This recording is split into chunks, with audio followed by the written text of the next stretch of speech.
You have probably heard these exact words hundreds, maybe even thousands of times. But have you ever actually listened to them? Today, we are doing a complete documentarian-style breakdown of what is honestly a surprisingly suspenseful story. We're going to explore the hidden narrative architecture buried deep inside a globally ubiquitous rhyme. That's right, we are analyzing the source text of Baby Shark. Because if you strip away that upbeat music and just look directly at the transcript, a fascinating, totally primal tale of survival emerges. Okay, let's dive into this. What is the true story hidden inside the world's most repetitive song? Well, when we look closely at these seemingly innocent lyrics, we uncover a surprisingly complex mystery. Structurally speaking, this is an exploration of family hierarchy, sudden danger, and really the raw realities of nature. It's practically a masterclass in minimalist storytelling. I mean, it manages to communicate a complete narrative arc using an incredibly limited vocabulary. Let's look at how this story actually begins. The text very methodically introduces us to a multi-generational family pod. It is a highly deliberate progression.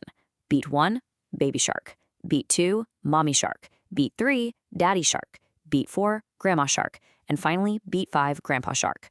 The author really grounds us in this biological unit. They start from the absolute youngest, most vulnerable member, and then expand outward all the way to the oldest. It establishes the stakes and this very specific cast of characters before literally anything else even happens. Now, what's really interesting here is the phonetic structure underlying all these introductions. It isn't perfectly uniform. When we meet baby, mommy, and daddy, the text gives them exactly 4 do's, right? Baby shark do do do do. But notice this subtle shift. When the elders, grandma and grandpa, are introduced, the rhythm actually expands to 5 do's. Grandma shark do do do do do. That repetition isn't just filler, it acts as a deliberate structural rhythm, shifting at the exact moment the elders enter the picture. And as we'll see shortly, right when the first action occurs. 5, that is the exact number of characters in this tight-knit family unit. Just think about how heavily this text invests in character establishment. I mean, 5 full verses are dedicated solely to introducing these sharks one by one, over and over again, before any actual plot even kicks off. In a text this brief, that tells us this specific group of 5 is a united front for whatever is about to happen. And here is where everything changes. Let's go play. Notice how it adopts that expanded 5-do structure we literally just saw with the grandparents?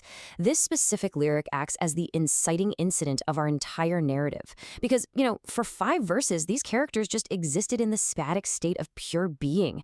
Now, they're moving into an active, innocent plot. They're leaving their resting place to engage with the world, basically lulling the audience into a total false sense of security. And this brilliantly illustrates the exact turning point of the entire text. We shift immediately from that leisurely 5-beat let's go play to a jarring, abrupt command, run away. The rhythm violently snaps back to the shorter, way more urgent 4-do structure. Run away, do-do-do-do. That leisurely playtime is instantly shattered. We move from recreation to sudden panicked survival in the span of a single stanza. The narrative pacing here is absolutely whiplash-inducing. Which brings us to the most gripping question of the entire text. What exactly causes this sudden panic? Who or what is making them run away? The text builds extreme tension right here through sudden, terrifying ambiguity. It doesn't tell us what kind of unseen environment they're fleeing through. It doesn't describe some giant sea monster or a storm. It just hits us with the frantic action, run away. The family unit is suddenly under immense threat, and as the audience, we are left completely in the dark. So, the crucial point is, the twist arrives with 2 simple words, hungry sharks. Up until now, the word shark has only been used as a familial title, but now it's preceded by a terrifying adjective. Are the 5 family members fleeing from a brand new group of predatory sharks? Or does this line actually reveal that the family themselves are the hungry sharks on the hunt? The text leaves this brilliantly open to interpretation, totally forcing us to question the true nature of our protagonists. If we kind of zoom out for a second and look at the overall architecture of this narrative, it is incredibly revealing. It's deceptively top-heavy. We get 5 full verses of just character introductions, then 1 single verse for the inciting incident. But the conflict? Just 2 rapid-fire verses.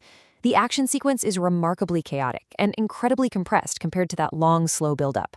It perfectly captures just how sudden and overwhelming the danger really is.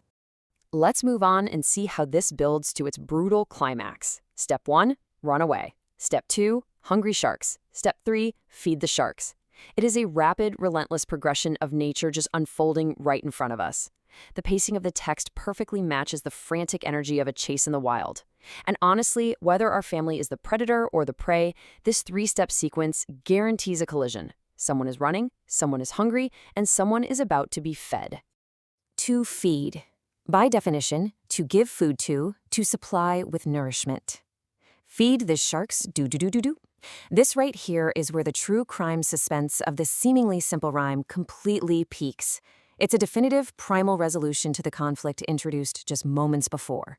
All the ambiguity of the chase ends here. Nourishment is supplied, nature takes its course, the survival-focused verses conclude with a stark biological imperative being fulfilled. And then, the text provides us with this. It's the end. Do-do-do-do. Now, the upbeat music in the source material might keep going, but the narrative is decisively terminated. Just let the sheer finality of those words sink in for a moment. It's the end.